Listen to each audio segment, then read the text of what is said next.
అందరికీ ప్రేమపూర్వక వందనాలు.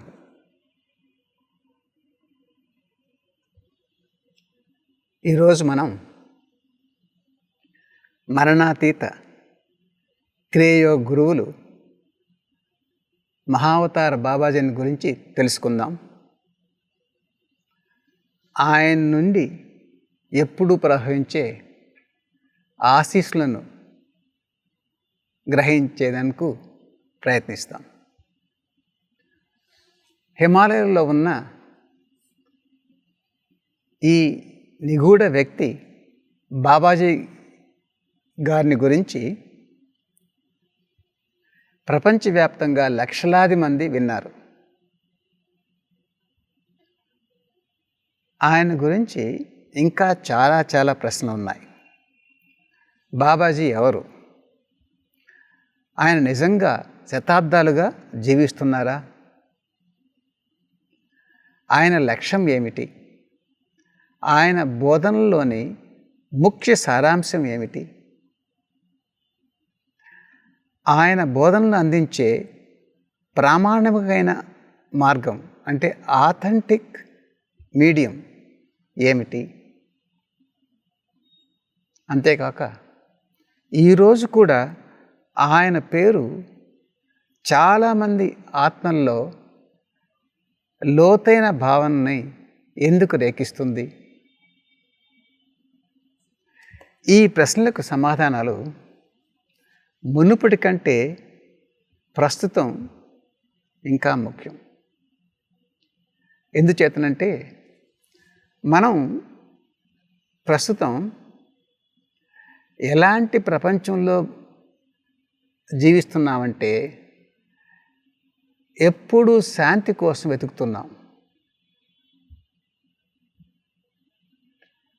ఒత్తిడులు, అనిశ్చితులు, సంఘర్షణలు, యుద్ధాలు వీటి మధ్య నివసిస్తూ ఆ శాంతి కోసం వెతుకుతున్నాం. వ్యక్తిగతమైన శాంతి, ప్రపంచ స్థాయిలో శాంతి రెండూ కావాలి. దీనికి అసలైన పరిష్కారం ఉందా? శాంతికి. ఈ శాంతి కోసమే మనలాంటి అన్వేషకుల కోసమే బాబాజీ ఒక ప్రాచీనమైన శాస్త్రాన్ని వెలుగులోకి తీసుకొచ్చారు. అదే క్రియాయోగం. ఈ క్రియాయోగాన్ని సక్రమంగా అభ్యాసం చేస్తే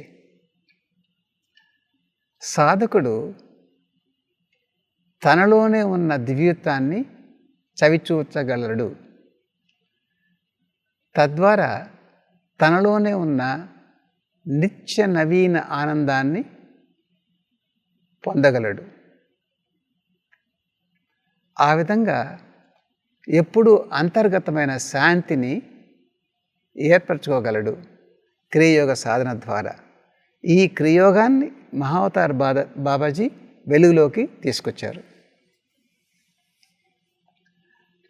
ఆయన ఉనికి, ఆయన చేసిన వాగ్దానం ఎప్పటికీ ఎందుకు సజీవంగా వాస్తవంగా ఉన్నాయో మనం పరిశీలిద్దాం, తెలుసుకుందాం.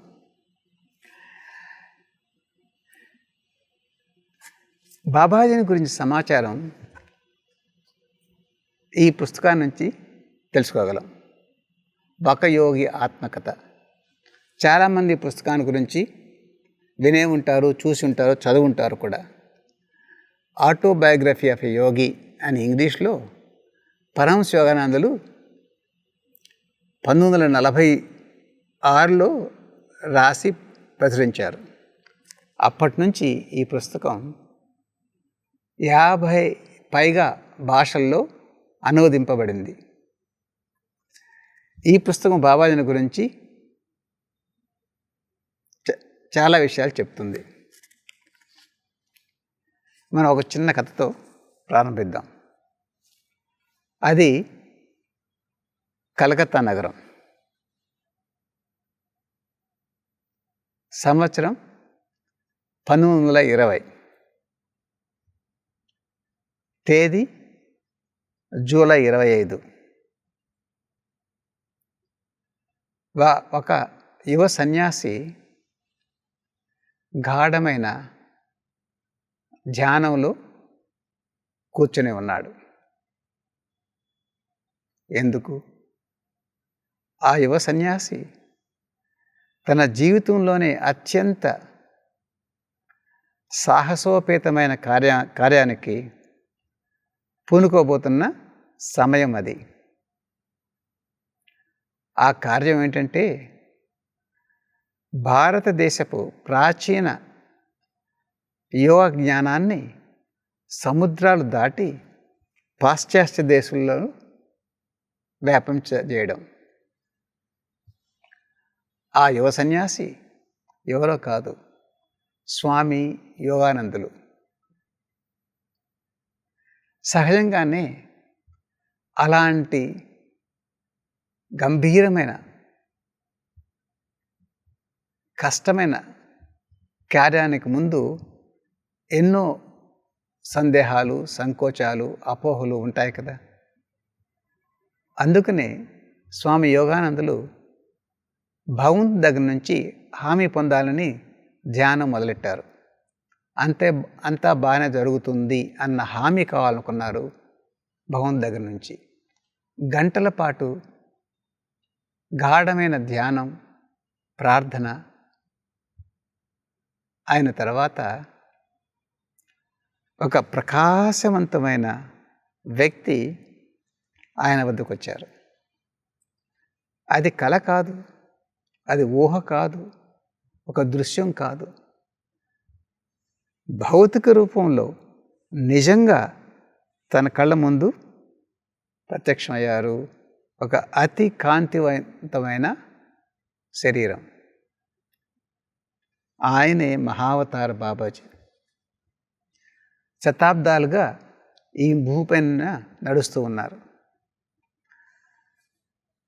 స్వామి యోగానందుల్ని ఉద్దేశించి ఈ విధంగా అన్నారు: పాశ్చాత్య ప్రపంచంలో క్రియయోగ సందేశాన్ని వ్యాప్తి చేయడానికి నేను ఎంపిక చేసిన వాడివి నువ్వే. చాలా కాలం కిందట ఒక కుంభమేళాలో నీ గురువు యుక్తేశ్వర్ని కలిశాను. నేను నిన్ను ఆయన దగ్గరికి శిక్షణకి పంపుతానని అప్పుడు ఆయనకు చెప్పాను. దైవ సాక్షాత్కార సిద్ధికి తోడ్పడే శాస్త్రీయ ప్రక్రియ అయిన క్రియయోగం చివరికి అన్ని దేశాలకి వ్యాపించి అనంత పరమపిత అయిన పరమేశ్వరుని గురించి మానవుడికి కలిగే వ్యక్తిగత అతీంద్రియ దర్శనం ద్వారా దేశాల మధ్య సామరస్యం కలిగించడానికి తోడ్పడుతుంది. ఈ మాటలతో ఒక శతాబ్దం కింద మహావతార బాబాజీ ఒక లక్ష్యాన్ని, ఒక ప్రణాళికని ప్రారంభించారు. ఆ లక్ష్యం అప్పటి నుంచి లక్షలాది మంది జీవితాన్ని తాకింది, వాళ్ళ జీవితాల్లో మార్పు తీసుకొచ్చింది మంచిగా. మీరు దీర్ఘకాలిక భక్తులైనా, లేకపోతే మొదటిసారి ఈరోజే బాబాజీని గురించి తెలుసుకోవాలని వచ్చినా, అది ఈ లక్ష్యంలో ఒక భాగమే. Part of that mission started by Mahavatar Babaji a century ago. ఇంకా బాబాజీ ఎవరు? ఈ హిమాలయ యోగి బాబాజీ ఎవరు? భగవద్గీతలో ఒక బాగా అందరికీ తెలిసిన శ్లోకం ఇది: పరిత్రాణాయ సాధూనాం వినాశాయ చ దుష్కృతాం ధర్మ సంస్థాపనార్థాయ సంభవామి యుగే యుగే అని కృష్ణ భగవాన్ చెప్పారు. దాని అర్థం ఏంటి? సజ్జలను రక్షించడానికి, దుష్టులను శిక్షించి ధర్మాన్ని పునఃస్థాపించడానికి నేను యుగ యుగాలలో అవతరిస్తాను. మనకు ఉదాహరణలు ఉన్నాయి. శ్రీరామచంద్రులు అవతార పురుషులు. ఆయన ఈ భూమిపైన అవతరించి రావణ కుంభకర్ణుని సంహరించి మంచిని కాపాడారు. కానీ ఒక విషయం గుర్తు చేసుకోవాలి.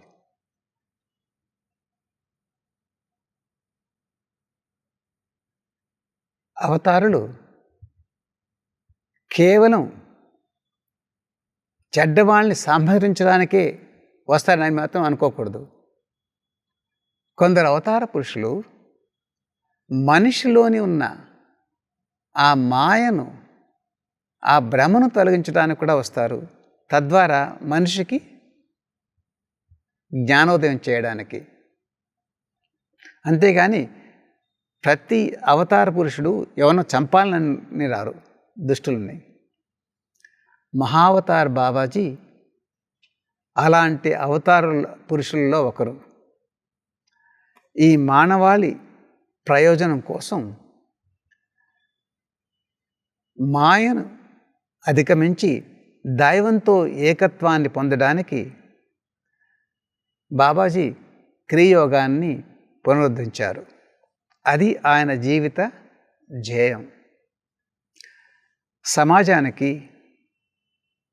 సమాజంలో ఉన్న ఈ మానవ జాతికి సహాయపడడానికి, తమలో ఉన్న అజ్ఞానాన్ని, మాయను జయించడానికి, సాధనమైన క్రియోగాన్ని వ్యాపించడానికి మహావతార్ బాబాజీ ఈ భూమిపైన అవతరించారు.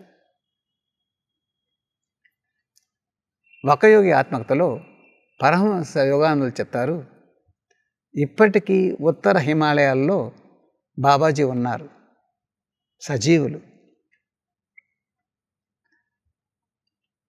శతాబ్దాలుగా ఉన్నట్లే మానవ జాతి ఆధ్యాత్మిక విధిని నిశ్శబ్దంగా గమనిస్తూ ఉన్నారు. ఆయన దివ్యత్వానికి రూపం. ఆయన స్వభావం గురించి తెలుసుకోవాలంటే పరమహంస యోగానందుల గురుదేవులైన స్వామి శ్రీయుక్తేశ్వర్జీ ఇలా అన్నారు, బాబాజీ ఆధ్యాత్మిక స్థితి మానవ అవగాహనకు అందనిది. అది అనూహ్యమైనది. అత్యంత ఉన్నత స్థితిలో ఉంటుంది బాబాజీ గారి ఆధ్యాత్మిక స్థితి. దాన్ని అర్థం చేసుకోవడం మన వల్ల కానే కాదు. బాబాజీ ఈ పునర్జన్మ చక్రం నుంచి పూర్తిగా తప్పించుకున్నారు. ఆయనకు శరీరం అక్కర్లేదు. అయినా సరే ఒక భౌతిక శరీరాన్ని ఉంచుకున్నారు. ఎందుకోసం? మానవ జాతికి అందుబాటులో ఉండాలని, అంతేకాక మానవుడికి దైవానికి మధ్య ఒక వారధిలాగా ఉండాలని తన శరీరాన్ని ఉంచుకున్నారు. శరీరం ఉంటే కొందరికైనా ఆ సంపర్కం, భౌతికంగా సంపర్కం ఏర్పడే అవకాశం ఉంటుంది కదా, దానికోసం. తద్వారా మానవ జాతికి దైవత్వానికి వారధిలాగా ఉంటారు. దానికోసం శరీరాన్ని ఉంచుకున్నారు. పరమహంస యోగానందులు చెప్తారు, మహావతార్ బాబాజీ యొక్క ధ్యేయం ఏంటంటే ప్రవక్తలకు తోడ్పడడమే. అంటే చాలామంది గురువులు ఉన్నారు, మానవులకు సేవ చేయాలని, వాళ్ళకి సహాయం చేయాలని అన్నదే ఆయన ధ్యేయం.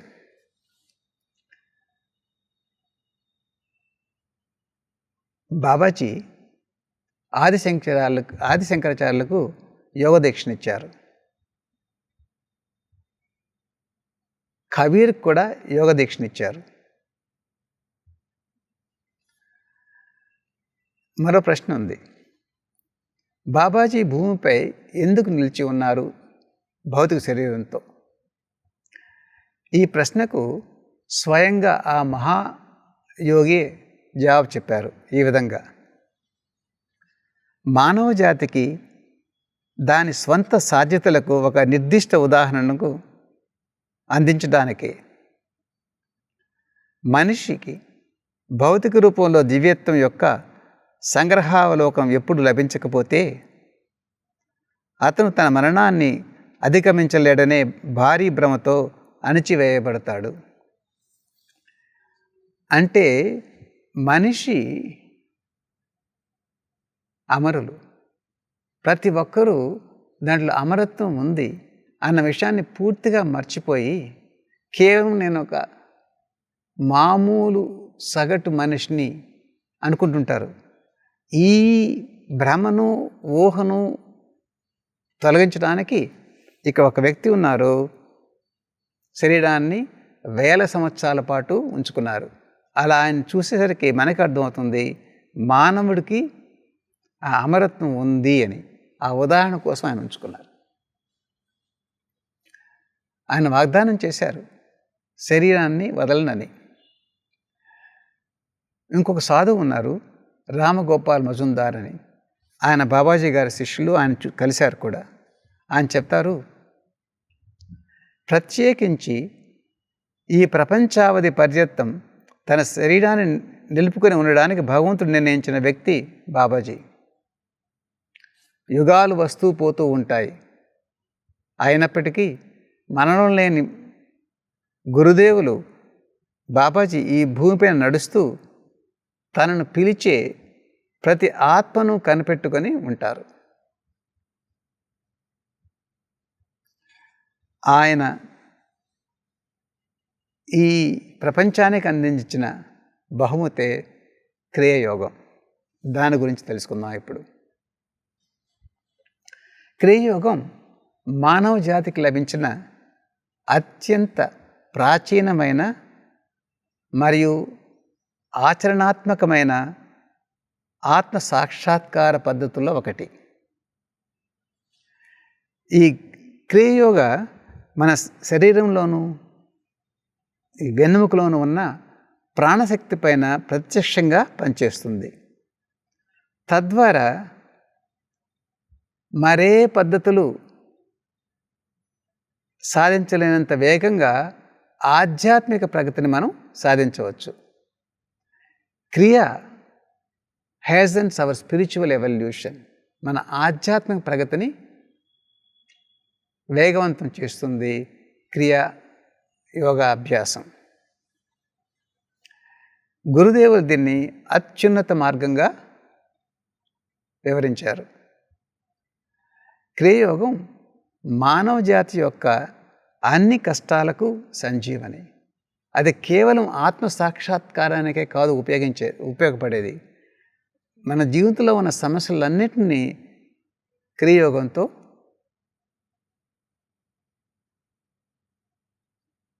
మనం సాధించగలం. కృష్ణ భగవానులు గీతలో,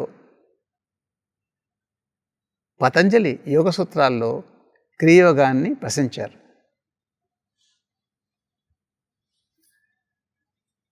కానీ దురదృష్టవశాత్తు అంధకార యుగంలో క్రియాయోగం మరుగున పడిపోయింది.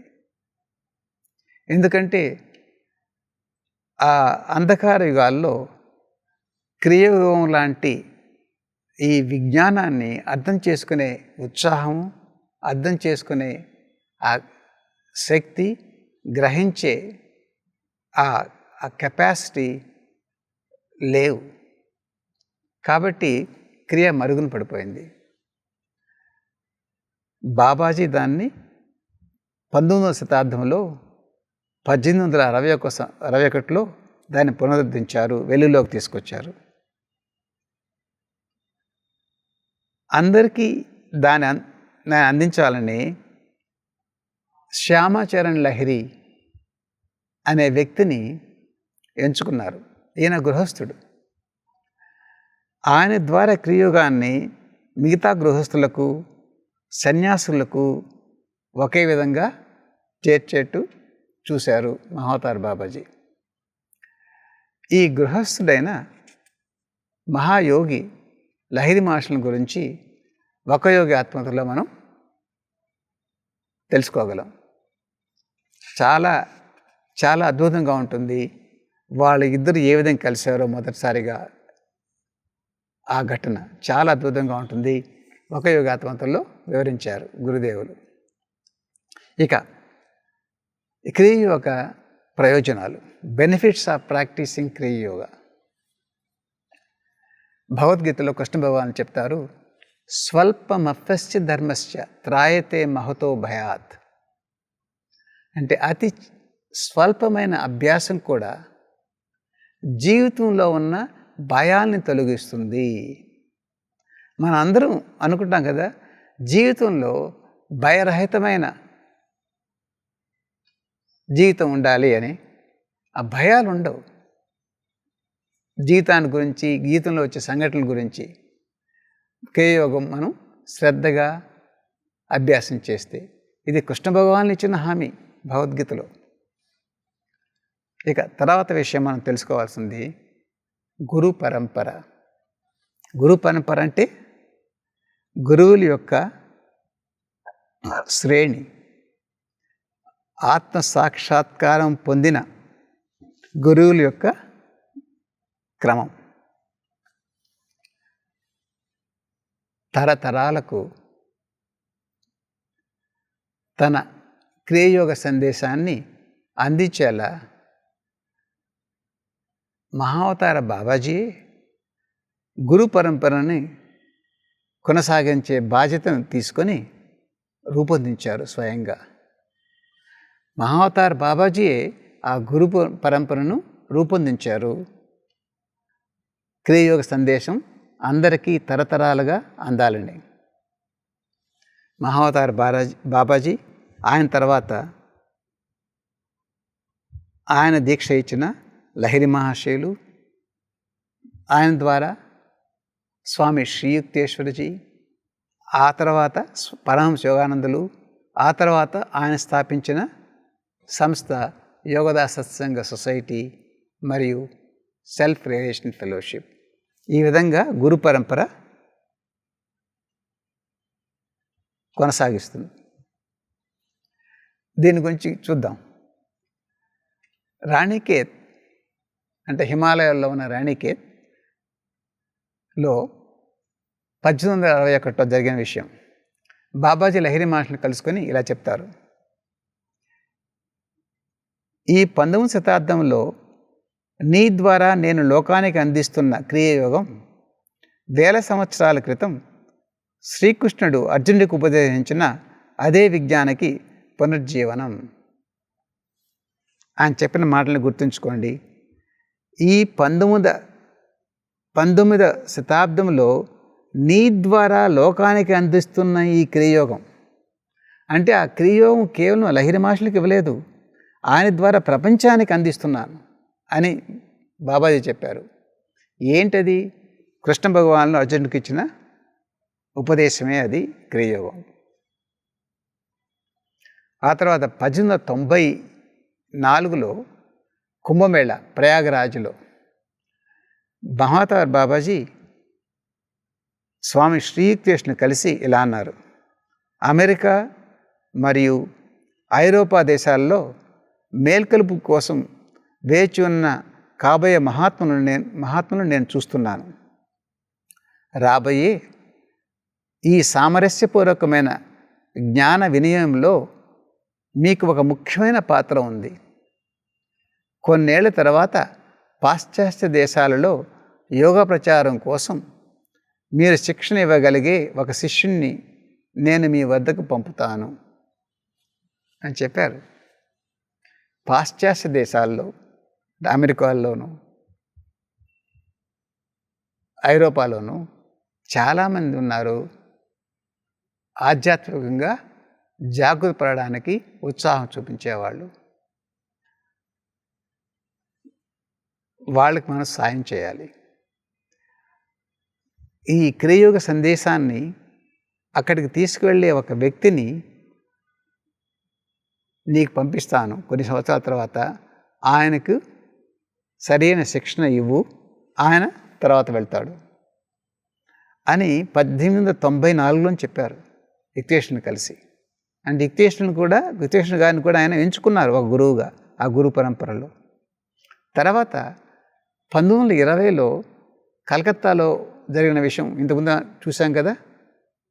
బాబాజీ ఈ విధంగా చెప్తారు, పరమహంస యోగానందులని కలిసి పాశ్చాత్య దేశాలలో క్రియాయోగ సందేశాన్ని వ్యాప్తి చేయడానికి నేను ఎంచుకున్న వ్యక్తి నీవే.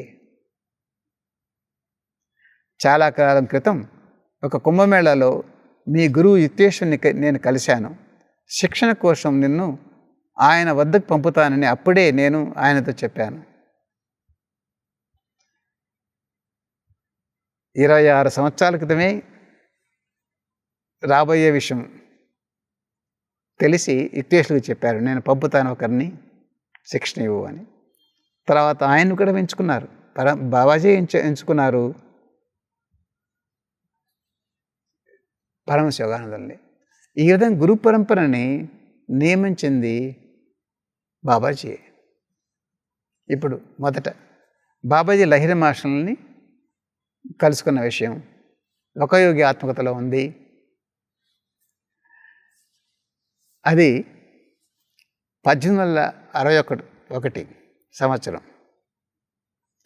లహిరి మహర్షులు 33 సంవత్సరాల వయసులో ఉన్నారు. ఆయన గృహస్థు, వివాహితుడు. మిలిటరీ ఇంజనీరింగ్ సర్వీస్లో ఒక అకౌంటెంట్గా పనిచేస్తున్నారు. ఎక్కడ ధనాపూర్, పాట్నా దగ్గర ఉన్న ధనాపూర్ ప్రాంతంలో. అప్పుడు అనుకోకుండా ఆయనకి రాణికేత్ బదిలీ కమ్మని ఒక ఆదేశం వచ్చింది. రాణికేత్ హిమాలయంలో ఉంటుంది, అక్కడ వెళ్ళమని. తర్వాత ఆయనకు అర్థమైంది, బాబాజీ ఈ బదిలీ తాలూకు ఉత్తరాన్ని పంపించింది. అక్కడ రాణికేత్లోకి వెళ్ళాక అక్కడ హిమాలయాలు కదవి, అక్కడ తిరుగుతున్నప్పుడు కొండల్లో ఒక స్వరం వినిపించి అటు వెళ్ళాడు. అక్కడ బాబాజీ ఉన్నారు. అప్పుడు చెప్పారు, లహిరి వచ్చావా, ఈ గుహలో విశ్రాంతి తీసుకో, నిన్ను పిలిచిన వాడిని నేనే. ఆ తర్వాత ఆయన్ని తాకుతారు. అప్పుడు లహిరి మహర్షులకి గత జన్మ విషయాలన్నీ గుర్తుకొస్తాయి. గత జన్మలో ఈ గుహలోనే బాబాజీతో పాటు ఎంతో కాలం గడిపారు లహిరి మహర్షులు. అవన్నీ గుర్తుకొచ్చాయి. బాబాజీ కొనసాగించారు ఆయన సంభాషణని ఈ విధంగా, నువ్వు నా దగ్గరికి తిరిగి వస్తావని 30 ఏళ్ళు పైబడి నీ కోసం కాచుకొని ఉన్నాను. నువ్వు మరణాంతర జీవిత కల్లోల తరంగాల్లోకి జారి అదృశ్యమైపోయావు. నువ్వు నన్ను చూడలేకపోయినా నీ మించి నా చూపు ఎన్నడూ చెదరలేదు. నేను నిన్ను ఎప్పుడూ కోల్పోలేదు. తేజోమయ సూక్ష్మసాగరం మీద నిన్ను వెన్నంటే వచ్చాను. ఈ శుభదినం కోసం ఓపికగా ఎదురు చూస్తూ నెలకు నెలలు, ఏళ్లకు ఏళ్ళు నిన్ను కనిపెట్టుకునే ఉన్నాను. అంటే ఆ సంబంధం అనేది జన్మజన్మలకి ఉంటుంది. నీవు నన్ను చూడలేవు, కానీ నేను నిన్ను చూస్తూనే ఉన్నాను, నిన్ను కనిపెట్టుకునే ఉన్నాను, ఈ రోజు కోసం ఓపికగా ఎదురు చూస్తూ ఉన్నాను అని తన శిష్యుడైన లహిరి మహర్షుల్ని చేరదీచారు. క్రియాయోగాన్ని అందించారు ఈ జన్మలో. క్రియాయోగం ఇచ్చినప్పుడు బాబాజీ ఈ విధంగా చెప్తారు, దుఃఖిస్తున్న మానవాళి యొక్క ఆక్రందనలు వినబడకుండా పోలేదు అని వెల్లడించారు. తర్వాత లహిరి మహర్షుల జీవితం ద్వారా ఆ క్రియాయోగం దుఃఖంలో ఉన్న ప్రజలందరికీ వ్యాప్తి చేయాలని ఇలా చెప్పారు. లహిరి మహర్షుల గృహస్థ జీవితమే అందరికీ ఆదర్శప్రాయం. అదే సందేశం. అంటే గృహస్థులు కూడా ఆధ్యాత్మికంగా ఎంతో ముందుకు వెళ్ళగలరు క్రియాయోగ అభ్యాసంతో అన్న ఉదాహరణ కోసం లహిరి మహర్షుల జీవితం ఉంది. ఎందుకంటే అందరిలాగే ఆయనకి కుటుంబ బాధ్యతలు, కుటుంబ సమస్యలు ఉన్నాయి. అందరిలాగే ఆయనకి ఉద్యోగ సమస్యలు ఉన్నాయి. ఉద్యోగ రీత్యా అక్కడ ఇక్కడ బదిలీ అవుతూ కూడా వచ్చారు. 2 కొడుకులు, 2 కూతుర్లు ఉన్నారు. సాంసారిక సమస్యలన్నీ ఉన్నాయి. అయినా సరే ప్రతిరోజు క్రియాయోగం చేస్తూ తన గురువైన బాబాజీ యొక్క దీవెనలు పొందుతూ ఆధ్యాత్మికంగా అతి ఉన్నతమైన స్థితికి వెళ్ళారు లహిరి మహర్షులు ఈ ప్రపంచంలో ఉంటూనే. ఆ జీవితం మనందరికీ ఆదర్శప్రాయం. నేను చేయగలను.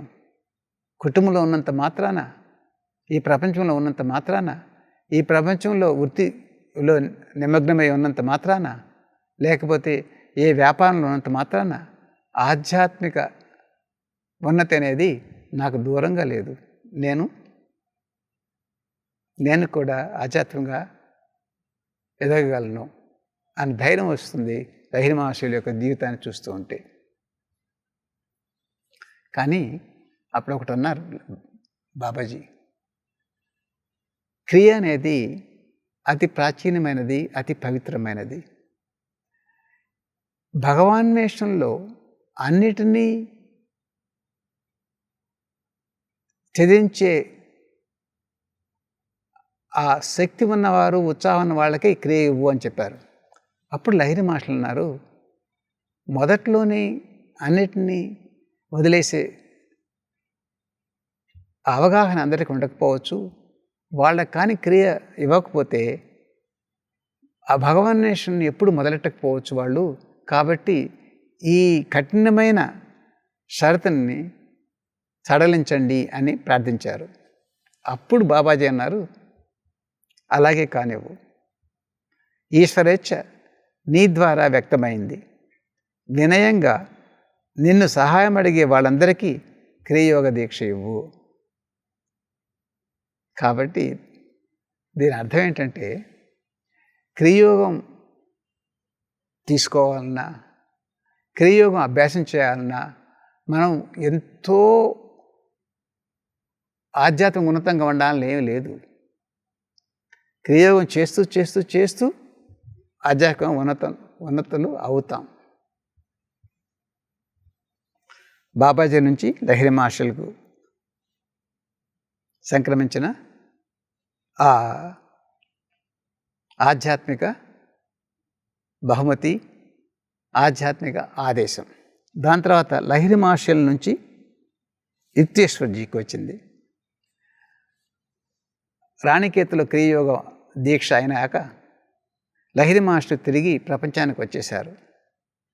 తన కుటుంబానికి, తన కార్యాలయానికి, తన సాధారణ జీవితానికి. వారణాసిలో తన స్వంత ఇంటి నుండి నిశ్శబ్దంగా నిజాయితీ గల భక్తులందరికీ క్రియాయోగాన్ని చెప్పడం మొదలెట్టారు. క్రియాయోగ దీక్ష ఇచ్చారు. ఏ ఆర్భాటాలు లేకుండా, ఆడంబరాలు లేకుండా, ప్రకటనలు లేకుండా. ఆయన గొప్ప శిష్యుల్లో ఒకరు, ఒక యువకుడు పేరు ప్రియానాథ్ కరార్. ఆయనే ఆ తర్వాత స్వామి శ్రీయుక్తేశ్వర్ గిరిగా తయారయ్యారు.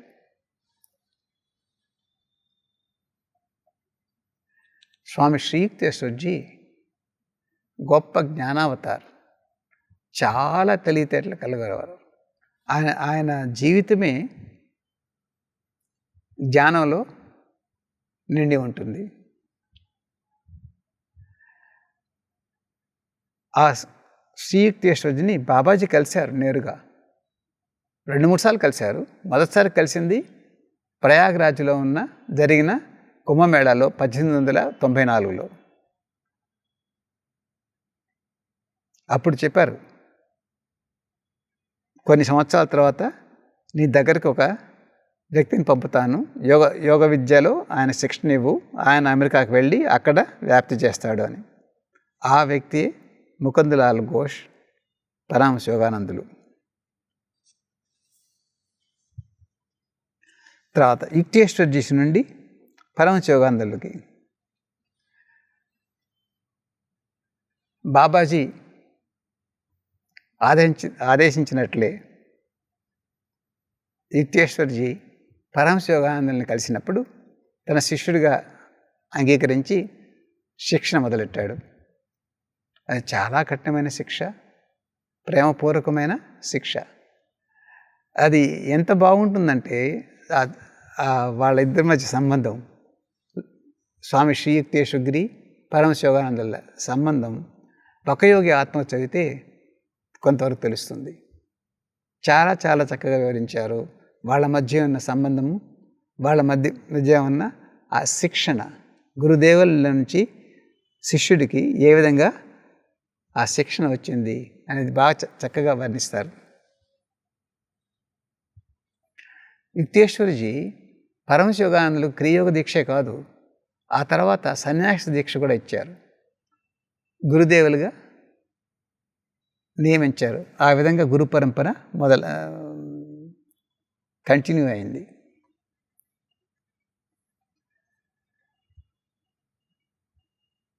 అది 1920లో అంతర్జాతీయ మత ఉదారవాదుల కాంగ్రెస్లో పాల్గొనడానికి అమెరికాకు బయలుదేరే ముందు గురుదేవులు ప్రార్థన చేస్తున్నప్పుడు బాబాజీ వచ్చి ఆయనకు హామీ ఇచ్చారు, అంతా సరిగానే జరుగుతుంది, నీవే నేను ఎన్నుకున్న, భగవంతుడు ఎన్నుకున్న వ్యక్తివి, ఈ క్రియోగాన్ని పాశ్చాత్య దేశాల్లో ప్రపంచమంతా వ్యాప్తి చేయడానికి నీకు ఆ ఆశీర్వాదాలు ఇస్తున్నాము అని ఆయన చెప్పారు. తన కార్యక్రమాన్ని, తన బాధ్యతల్ని మొదలెట్టారు పరమహంస యోగానందులు. ఆ రోజున ఆయన ఎక్కడికి వెళ్ళారు, ఏ దేశానికి వెళ్ళారు? ఆ దేశంలో క్రియోగం గురించి ఎవరికి ఏమీ తెలియదు. అంతేకాదు, అప్పుడు అంటే 100 సంవత్సరాల క్రితం 1920లో భారతదేశం యొక్క ప్రాచీన జ్ఞానాన్ని గురించి కూడా ఆ దేశంలో ఎవరికి తెలియదు. అలాంటి పరిస్థితికి వెళ్ళారు, ఆ పరిస్థితుల్లోకి వెళ్ళారు. అయినా సరే బాబాజీ యొక్క ఆ పవిత్ర లక్ష్యాన్ని సాధించారు. ఈరోజు వర్ధిల్లుతూ ఉంది బాబాజీ యొక్క ప్రపంచ లక్ష్యం, ప్రపంచ ఆ ప్రణాళిక ఈరోజు కూడా చాలా వర్ధిస్తూ ఉంది పరమహంస యోగానందులు చేసిన కృషితో. అంతటితో ఆగలేదు పరమహంస యోగానందులతో, ఆ గురు పరంపర సాగుతూనే ఉంది.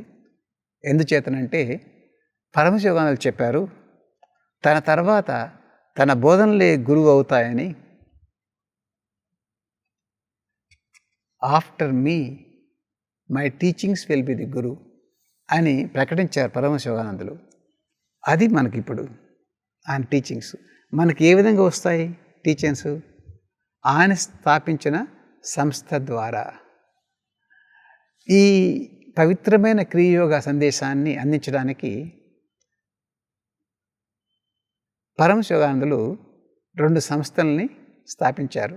Yogoda Satsanga society of India భారతదేశంలో, సెల్ఫ్ రియలైజేషన్ ఫెలోషిప్ అని అమెరికాలో. ఈ 2 సంస్థల ద్వారా ఈ క్రియోగ యొక్క బోధనలు అన్ని చోట్ల వ్యాపించుంటుంది. యోగదా సత్సంగ సొసైటీ భారతదేశంలోనూ ఈ చుట్టుపక్కల దేశాల్లోనూ వ్యాపిస్తుంది. మిగతా ప్రపంచంలో మిగతా చోట్ల అవంతా సెల్ఫ్ రిలైజేషన్ ఫెలోషిప్ నుంచి వస్తాయి బోధనలు. అంతేకాదు, పరమహంస యోగానందులు కేవలం ఒక సంస్థను, 2 సంస్థలని స్థాపించడమే కాదు, అంతకంటే ఒక మహత్తరమైన కార్యం చేపట్టారు. ఏంటంటే ఈ బోధనలను పుస్తక రూపంగా రూపొందించారు. మౌఖికంగానే కాక ఇది పాఠాల రూపంగా తయారు చేశారు. దాన్ని ఏమంటారంటే యోధా సత్సంగ పాఠమాలిక, యోధా సత్సంగ లెసన్స్ సిరీస్ అని. అదేవిధంగా సెల్ఫ్ రియలైజేషన్ లెసన్స్ అమెరికాలో. ఈ పాఠాలు క్రియయోగ ధ్యానం యొక్క శాస్త్రీయ పద్ధతులు మరియు సమతుల్య జీవన సూత్రాలు ఇవి రెండూ ఉంటాయి సమగ్ర గృహ అధ్యయన పాఠాలలాగా. అంటే ఆ ఉత్సాహం ఉన్న వ్యక్తి ఈ ప్రపంచంలో ఎక్కడ ఉన్నా సరే ఆయన ఇంటికి వెళ్తాయి ఈ పాఠాలు, గృహ అధ్యయన పాఠాలు. ఈ పాఠాల్లో ఉండేది క్రియయోగ ధ్యాన పద్ధతులు, సమతుల్య జీవిత సూత్రాలు రెండూ ఉంటాయి. క్రియయోగ టెక్నిక్స్ ఆఫ్ మెడిటేషన్ మరియు ప్రిన్సిపల్స్ ఆఫ్ బ్యాలెన్స్ లివింగ్, ఇవన్నిటిని జోడించి పాఠాలుగా తయారు చేసి హోమ్ సిరీస్, ఇంట్లో కూర్చొని చదువుకునే విధంగా పరమహంస యోగానందులు చేశారు. ఇది పరమహంస యోగానంద చేసిన అతి విశిష్టమైన కార్యం. ఆయన ఇచ్చిన ఈ ప్రపంచానికి ఇచ్చిన బహుమతి ఇది. ఈ పాఠాలు, పాఠమాలిక. ఇవి కేవలం కాగితాలు కాదు, కరస్పాండెన్స్ కోర్స్ కాదు. ఈ పాఠాలు ఈ గురు పరంపర యొక్క జీవన స్పందనలు కలిగి ఉంటుంది. They carry the blessings of guru parampara. అంత ముఖ్యమైనవి ఇవి. ఇంకోటి ఏంటంటే క్రియయోగ పద్ధతి వాటి నిజమైన మార్పులు చేర్పులు లేని రూపంలో ప్రసారం చేయబడుతుంది. వక్రీకరణ నుంచి రక్షించబడింది మరియు విశ్వసనీయతతో సంరక్షించబడుతుంది. అంటే డైల్యూషన్ లేదు, డైవర్షన్ లేదు. ప్యూర్గా మహావతార్ బాబాజీ ఇచ్చిన క్రియయోగ పద్ధతులు, దాని తర్వాత మన గురుదేవులు ఇచ్చిన సమతుల్య జీవన సూత్రాలు, వాటిని ఏమాత్రం డైల్యూట్ చేయకుండా, పలచనగా చేయకుండా, వక్రీకరించకుండా ఈ పాఠాల్లో భద్రపరిచారు. ఈ పాఠాలు ఉత్సాహం ఉన్న ఏ వ్యక్తి ప్రపంచంలో ఎక్కడ ఉన్నా సరే అక్కడ పంపిస్తారు. తద్వారా ఒక ప్రత్యక్ష వ్యక్తిగత సంబంధం ఏర్పరచుకుంటాడు శిష్యుడు, ముఖాముఖిగా గురుదేవుని కలవకపోయినా సరే. అదనమాట ఈ పాఠాల యొక్క మహత్వం. గురుదేవుని ముఖాముఖిగా కలవకపోవచ్చు, కానీ ఆయన ఆశీస్సులు ఈ పాఠాల ద్వారా వస్తున్నాయి, అంత సంబంధం ఏర్పడుతుంది. అందుకనే కొత్త వాళ్ళు బాబాజీ పేరు వినుంటారు, పుస్తకాల్లోనూ లేకపోతే ఆన్లైన్లోని లేకపోతే స్నేహితుల ద్వారా వింటుంటారు. ఏ విధంగా బాబాజీని గురించి తెలుసుకోవాలి, మరికొంత ఏ విధంగా ఆయన బోధనలు నేను పొందాలి అనుకుంటే ప్రామాణికమైన మార్గం యోగ సత్సంగ పాఠాలు, సెల్ఫ్ రియలైజేషన్ పాఠాలు. The authentic way to know the teachings of Babaji and క్రియయోగ is yoga Satsanga lessons. ఈ పాఠాలు ఒక ప్రామాణికమైన మార్గం. దాని ద్వారా బాబాజీ ఆశీస్సులు దొరుకుతాయి, ఆయన ఆదేశాలు దొరుకుతాయి, బోధనలు దొరుకుతాయి. ఇప్పుడు ఈ యువత సత్సంగ సొసైటీ ఈ బాబాజీ పరమహంస యోగానందుల బోధనలు అందిస్తుందో ఈ సొసైటీని గురించి కొంచెం చెప్తాను. ఇది అధికృత మాధ్యమంగా ఉంటుంది. అధికృత మాధ్యమం అంటే ఆథెంటిక్ మీడియం, అంటే అసలైన సరైన మార్గం. ఒక సంస్థ. తద్వారా బాబాజీ పరమశివానందుల బోధనలు వస్తుంటాయి. ఎంత ఎంత రిలయబిలిటీ అంటే వీటి మీద ఎంత అధికృత ఉంటుందంటే, భారతదేశ ప్రధానమంత్రి ఈ సంస్థను గురించి ఇలా చెప్పారు. 2017లో యోగా సత్సంగ్ సొసైటీ 100 సంవత్సరాలు జరుపుకుంది. ఆ శత జయంతి సందర్భంగా భారతదేశ ప్రభుత్వం ఒక తపాలా బిళ్ళను విడుదల చేసింది, పోస్టల్ స్టాంప్. దాన్ని విడుదల చేస్తూ మన ప్రధానమంత్రి ఇలా చెప్పారు 2017లో, ఆధునిక ప్రపంచంలో భారతదేశం ప్రాచీన వారసత్వాన్ని పంచుతూ తమ వ్యవస్థాపకుని వారసత్వాన్ని మరియు స్ఫూర్తిని విజయవంతంగా కొనసాగించింది వైఎస్ఎస్. ఇప్పటికే 3-4 తరాలు వచ్చి వెళ్ళి ఉన్నాయి. వారు నిస్వార్థంగా సేవలు అందిస్తూ పరమశివానంద సందేశాన్ని నిలబెట్టారు. అయినా సరే ఈ సందేశంలో ఎటువంటి మార్పు కానీ పక్కదారి పట్టడం కానీ జరగలేదు. ఎంతో నిశ్శబ్దంగా మరియు సున్నితమైన రీతిలో అటువంటి సంస్థ తన పవిత్రమైన లక్ష్యాన్ని, తన గమ్యాన్ని నెరవేర్చుకుంటూనే ఉంది అని అన్నారు ప్రధానమంత్రి. Prime minister said this and he added, ఈ విధంగా కూడా చెప్పారు. యోగానందజీ అందించిన గొప్ప సేవల్లో ఒకటి ఏమిటంటే, ఆయన అటువంటి సంస్థను చిరస్థాయిగా నిలిచేలా చేశారు. మరియు నేటికి ఆయన కార్యక్రమాలు ముందుకు సాగుతూనే ఉన్నాయి. This is the greatest tribute paid by the prime minister of India to the authenticity of Yogoda Satsanga society. Yogoda Satsanga society ఎంత అధికృతంగా ఉంటుందో, బాబాజీ గురుదేవుల బోధనలను ఎంత చక్కగా వ్యాప్తి చేస్తుందో చెప్పారు మన ప్రధానమంత్రి. తర్వాత మహావతార్ యోధ బాబాజీ యొక్క కొన్ని గుణాల గురించి తెలుసుకుందాం, ఆయన స్వభావం గురించి. మొదట ఆయన కాలక్రమాన్ని చూద్దాం.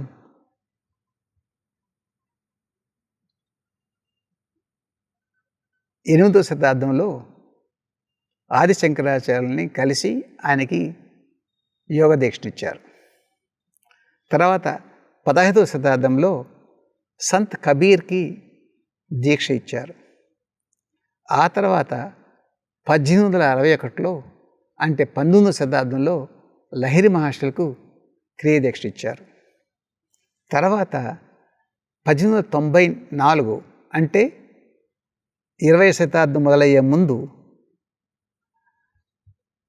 విక్టేషన్లు కలిసి ఓ పుస్తకం రాయమన్నారు. కైవల్య దర్శనం, ది హోలీ సైన్స్ అనే పుస్తకం రాయమని చెప్పారు. తర్వాత తాను పంపే ఒక శిష్యునికి శిక్షణ ఇవ్వమని చెప్పారు. ఆ తర్వాత 1920 అంటే 20వ శతాబ్దంలో పరమశివానందుని కలకత్తాలో కలిశారు, ఆశీర్వదించారు.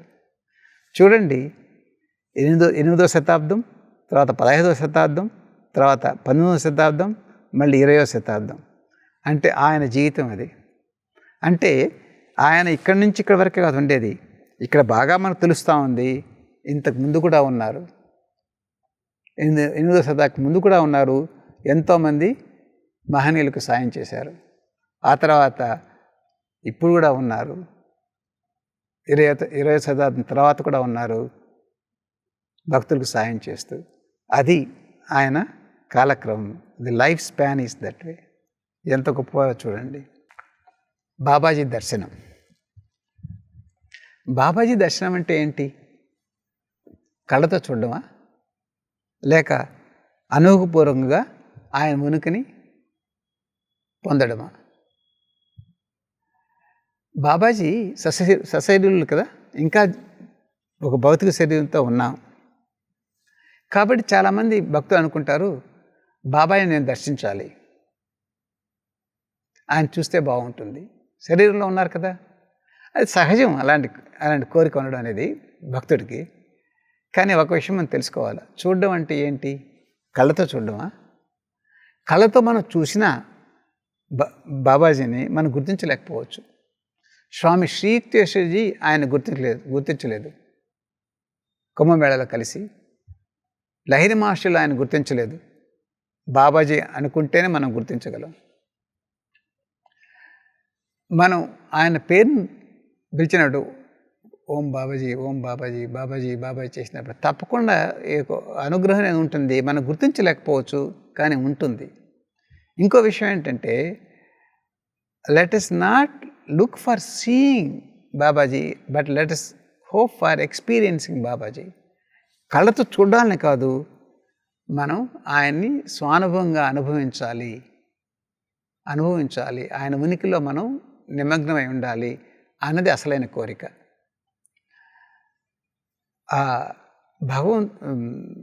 బాబాజీ దైవత్వంలో పరిపూర్ణులై ఉన్నారు. ఆయన నైజం ఏంటి? స్వభావం ఏంటి? పరిపూర్ణ ప్రేమ, నిత్య నవీన ఆనందం, అనంతమైన జ్ఞానం, దివ్య కాంతి, ఇవన్నీ ఆయన గుణాలు. వీటిల్లో ఏదో ఒకటి మనం అనుభూతిగా తెలుసుకోవచ్చు. ధ్యానం చేసి బాబాజీ మీద దృష్టి పెడితే అతి మధురమైన ఆనందం అనేది కలగవచ్చు. అంతర్గతంగా జాయ్, డీప్ జాయ్, ఎంతో సంతోషం, ఆనందం అనేది ఉంటుంది. లేకపోతే హృదయంలో ప్రేమ అనేది జనించవచ్చు. అప్పుడు గుర్తుంచుకోండి, ఆ ఆనందం అనేది బాబాజీ యొక్క ఆయన ఉనికి, ఆయన సాన్నిధ్యం, అది ఆనందమే. అది బాబాజీని చూడడం అంటే బాబాజీ యొక్క ఆనందాన్ని మనం అనుభవించడం, లేదా బాబాజీ యొక్క ప్రేమను మనం పొందడం. అది కాబట్టి బాబాజీ దర్శనం అంటే ఆయన స్వభావాన్ని మనం అనుభవించడం. అంతేగాని కళ్ళతో చూద్దామని అనుకోకండి. అందరికీ సాధ్యం భగవంతుడి యొక్క మహావతార్ బాబాజీ యొక్క సాన్నిధ్యం అనుభవంలోకి రావడం. కళ్ళతో కాదు, మన చైతన్యంలో బాబాజీ యొక్క ఉనికిని ఆస్వాదించవచ్చు. ప్రేమగా, లేకపోతే ఆనందంగా, లేక కాంతి, జ్ఞానంగా. అది కోరుకుందాం, స్వానుభవంగా ఉండాలి అని. తర్వాత బాబాజీ దర్శనం అంటే బాబాజీ అనుభవం ఎక్కడ దొరుకుతుంది? వేర్? లహిరి మహర్షులకి ఆయన దర్శనం ఇచ్చారు హిమాలయాల్లోనూ, వారణాసిలోను. యుక్తేశ్వర్జీకి దర్శనం ఇచ్చారు కుంభమేళలోను, సెరంపూర్లోను. గురుదేవులకి కలకత్తాలో ఉన్న గర్పార్ ఇంట్లోను, దామాతజికి ఒక గెస్ట్ హౌస్లోను. మీకు ఎక్కడైనా ఎప్పుడైనా బాబాజీ యొక్క ఆ ఆశీస్సులు, ఆయన యొక్క ఆ సాన్నిధ్యం, ఉనికి ఎక్కడైనా రావచ్చు మీకు.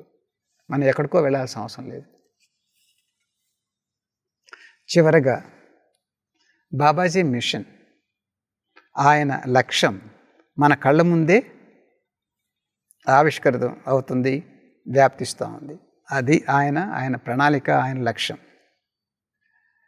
ఆధునిక కాలం పోకడల గురించి, ముఖ్యంగా పాశ్చాత్య నాగరికత ప్రభావం గురించి, వాటి వల్ల వచ్చే సమస్యల గురించి బాబాజీకి బాగా తెలుసు. అందుకని ఆయన ఏమని అర్థం చేసుకున్నారంటే,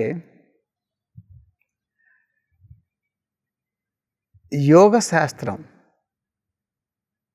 తూర్పు పడమర దేశాల్లో సమానంగా వ్యాప్తి చేయాలి.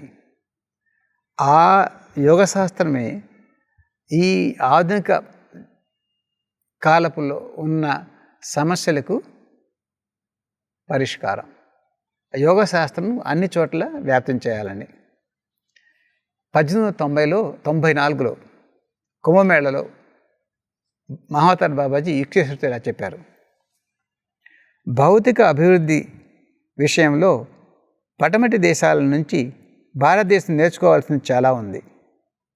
దానికి బదులుగా పడమటి దేశాలు తమ మత విశ్వాసాలకు యోగశాస్త్రమైన గట్టి పునాదులు ఏర్పరచుకోవడానికి తోడ్పడే విశ్వజనీత పద్ధతుల్ని భారతదేశం నేర్పగలదు. అంటే భారతదేశం పాశ్చాత్య దేశాలకు యోగశాస్త్రం నేర్పగలదు. పాశ్చాత్యుల నుంచి భౌతిక విషయంలో వాళ్ళు కార్యక్రమాలు ఎలా చేస్తారనేది మన ఎఫిషియన్సీ మనం నేర్చుకోగలం. ఈ రెండు మధ్య ఉన్నాయి. అది చెప్పింది 1894లో.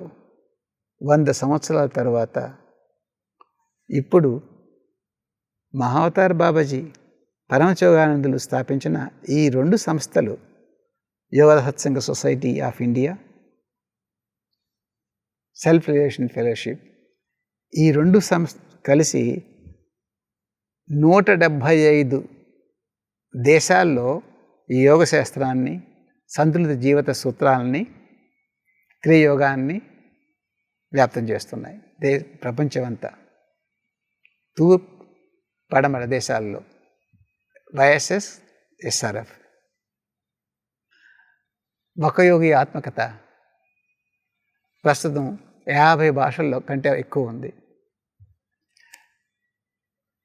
స్టాటిస్టిక్స్ ప్రకారం ఈ ప్రపంచంలో 90% పైగా జనులు ఈ వకయోగిక ఆత్మకథను తమ మాతృభాషలోనే చదవగలరు. అంతమందికి ఆ విధంగా ఉంది ఇది. దీంట్లో కూడా ఉంది యోగాన్ని గురించి. ఆ తర్వాత వైఎస్ఎస్ ఎస్ఆర్ఎఫ్ మార్గదర్శకం ద్వారా లక్షలాది మంది భక్తులు క్రియోగాన్ని ప్రతిరోజు అభ్యాసం చేస్తున్నారు. వాళ్ళ ఇంట్లో కూర్చొని, sitting in their own homes, millions of devotees are practising Kriyoga. ఈ క్రియ చేసిన వల్ల వాళ్ళకి శాంతి కలుగుతుంది అంతర్గతంగా, తర్వాత ప్రపంచ శాంతి కూడా నెలకొల్పుతుంది. బహుశా మీరు బాబాజీని గురించి ఏ పుస్తకంలోనో చదివి ఉండొచ్చు, లేకపోతే ఆన్లైన్లోనో ఏదో చూసి ఉండొచ్చు, లేకపోతే మీకు తెలిసిన బంధుమిత్రులు ఎవరో మీకు చెప్పుండొచ్చు. బాబాజీ గురించి చాలామంది మాట్లాడుతున్నారు. ఈ మహాగురువులు అందరికీ చెందినవాడే. అయినా ఒక విషయం తెలుసుకోవాలి, బాబాజీ నియమించిన క్రియోగం యొక్క ప్రామాణికమైన ప్రత్యక్ష నిరంతరం ప్రసారం అయిన గురు పరంపర ద్వారా నడుస్తుంది. గురు పరంపర అంటే బాబాజీ, లహరి మహర్షి, యుక్తేశ్వర్జీ, పరమశివ యోగానందజీ ఆయన సంస్థ. బాబాజీ యొక్క అసలైన క్రియోగ సందేశం, జీవన సూత్రాలు ఈ గురు పరంపరతో నడుస్తుందన్నమాట. మనకి పాఠాలు చెప్పాం కదా, ఏ విధంగా చివరికి పాఠాలుగా తయారయ్యాయో ఆయన బోధనలు. ఈ పాఠాల్లో ఉండేది కేవలం ఈ ప్రాణాయామం యొక్క శ్వాస క్రియలే కాదు, శ్వాస పద్ధతులే కాదు, దానికంటే ఎంతో గొప్ప విషయాలు ఉన్నాయి. పరమశివ యోగానందులు ఈ విధంగా హామీ ఇచ్చారు, యోగ సత్సంగ సొసైటీ బోధనల్లోనూ ఆధ్యాత్మిక ప్రక్రియల్లోనూ యోగదా గురు పరంపర సహాయం, ఆశీస్సులు అంతర్లీనమై ఉన్నాయి. అంటే ఈ యోగ సత్సంగ పాఠాలు చెప్పిన విధంగా ధ్యానం చేస్తే అవి కేవలం ధ్యాన పద్ధతులే కాదు, ధ్యానం చేసేటప్పుడు ఆ ధ్యాన పద్ధతుల ద్వారా గురు పరంపర యొక్క ఆశీస్సులు మనలోకి వస్తున్నాయి. మనం ఇవ్వు అని అడగాల్సిన అవసరం లేదు, మనల్ని ఆశీర్వదించండి అని అడగాల్సిన అవసరం లేదు. క్రియోగం చేస్తే గురు పరంపర ఆశీస్సులు మనలోకి వస్తాయి. యోగ సూత్రాలను అనుసరించి జీవించే భక్తులకు యోగదా గురువులు తమ మార్గదర్శకత్వాన్ని పరోక్షంగాను ప్రత్యక్షంగాను కూడా అనుగ్రహిస్తారు. చిరంజీవులైన బాబాజీ చిత్తశుద్ధి గల వైఎస్ఎస్ఆర్ఎఫ్ భక్తులందరికీ రక్షణ ఇచ్చి వారిని ముందుకు నడిపిస్తానని వాగ్దానం చేశారు. భౌతిక శరీరం వదిలిన లహిరి మహాశయులు, శ్రీయుక్తేశ్వర్ గారు మరియు నేను నా శరీరాన్ని వదిలిపెట్టిన తర్వాత కూడా చిత్తశుద్ధి గల వైఎస్ఎస్ఆర్ఎఫ్ సభ్యులను ఎప్పుడూ కాపాడుతూ మార్గదర్శనం చేస్తాము అని హామీ ఇచ్చారు పరమహంస యోగానందులు. బాబాజీ, లహిరి మహాశయ, యుక్తేశ్వర్జీ, నేను శరీరం వదిలిన తర్వాత కూడా వైఎస్ఎస్ సభ్యులకు ఆశీస్సులు ఇస్తుంటాము, మార్గదర్శనం కల్పిస్తుంటాము. దాని అర్థం ఏంటంటే, ఈ యోగదా సత్సంగ్ సొసైటీలో జాయిన్ కావడం అంటే, చేరడం అంటే కేవలం ఒక సంస్థలో సభ్యత్వం పొందడం కాదు, ఒక దివ్య గురు పరంపరతో అనుసంధానం ఏర్పరచుకోవడం. అది కేవలం ఏదో ఒక సభ్యుడిగా చేరడం కాదు, ఆ గురు పరంపరతో అనుసంధానం ఏర్పరచుకోవడం. ఇంకో విధంగా చెప్పాలంటే, యోగదా సత్సంగ సొసైటీ పాఠాలు తీసుకొని ముందుకెళ్తున్నా అంటే బాబాజీ అందించిన చేతిని పట్టుకొని ఈ మార్గంలో ఆయన పక్కనే నడవడం, మన పక్కనే ఆయన నడుస్తారు.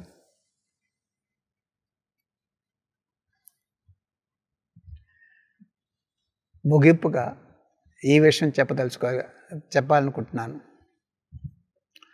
మహావతార్ బాబాజీ గతానికి చెందిన వ్యక్తి కాదు. Is not a man of the past. ఆయన సజీవంగా ఉన్నారు ఇప్పుడు. ఆయన్ని మనం చేరుకోగలం. ఆయన ఉనికిని, సాన్నిధ్యాన్ని మనం అనుభవంలోకి తీసుకురాగలం. నిజాయితీ మరియు విశ్వాసంతో ఆయన పిలిచే ప్రతి వ్యక్తికి ఆయన అందుబాటులో ఉంటారు.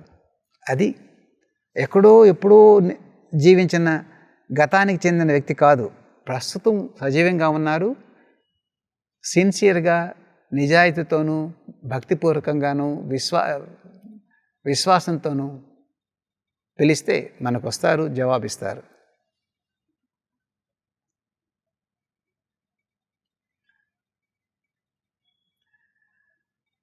మీరు ఇక్కడికి ఇప్పుడు వచ్చారంటే బాబాజీ గురించి తెలుసుకోవాలని, ఆయన గురించి వింటున్నారంటే ఎక్కడో ఆయన ప్రభావం ఉంది, ఆయన స్ఫూర్తి ఉంది, ఆయన ఆశీర్వాదాలు ఉన్నాయి మీ పైన. అందువలన ఆయన తెలుసుకోవాలని ఉత్సాహం కలిగింది కూడా. బాబాజీ గారి యొక్క అభయం, ఆయన సహాయం ఎలా ఉంటుందంటే, పరమహంస యోగానందులు ఈ విధంగా హామీ ఇచ్చారు. అధికృత శిష్యులు ఏర్పరిచిన మార్గం నుంచి దీక్ష తీసుకున్న భక్తి విశ్వాసులు గల క్రియయోగులందరి ఆధ్యాత్మ సంక్షేమానికి జన్మ జన్మాంతర బాధ్యత తాము స్వీకరిస్తామని బాబాజీ కనికరంతో చెప్పారు.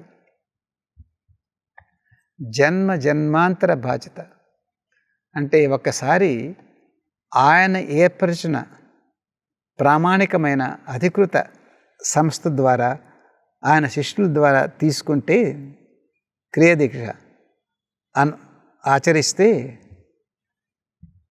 మన ఆధ్యాత్మిక సంక్షేమానికి జన్మ జన్మాంతర బాధ్యత తీసుకుంటానని బాబాజీ చెప్పారు.